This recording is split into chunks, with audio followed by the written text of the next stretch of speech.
Hello বন্ধুরা, তোমরা সবাই আমার পরিবারে এসো। দেখো আমরা ফাইনালি বেরিয়ে পড়েছি স্টেশন থেকে। আমরা তিনজনে একদম রওনা দিয়ে দিলাম। আর আমরা কাজের সূত্রে, মানে আমার বর ফৌজিতে চাকরি করে, তো সেই সূত্রে আমরা বাইরে থাকি। তো ওখান থেকে বাড়ি এসেছিলাম, আমাদের বাড়ি মল্লারপুর ওখানে। তো ওখান থেকে ট্রেনে চেপে গেলাম। তো রামপুরহাটে আমাদের ট্রেন ছিল। রামপুরহাটে ট্রেন ধরার পর দেখো আমরা ফাইনালি ট্রেনে উঠে গেছি। সাইড সিনগুলো দেখছি, পৌঁছাবো। আর বাবু এদিকে জানলা সিটের সাইড সিনগুলো দেখছে আর মজা নিচ্ছে।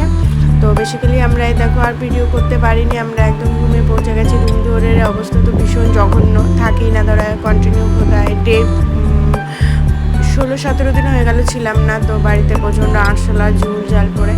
তারপর দেখো একটু চা করে নিলাম, রান্নাঘরটা তোমাদেরকে দেখিয়ে নিলাম, স্কিপ করো, প্রচণ্ড বাজে অবস্থা এখন। আর এইদিকে একটু নাস্তার মতো বানিয়ে নিলাম, ব্রেড সেঁকে নিলাম। আর এইদিকে বর রুটি করছিল, আমি রুটি করিনি, রুটিটা ফুল ছিল না। তো যাই হোক, যাই করছিল ওইটাই মানে প্রচুর আর কি আমার কাছে।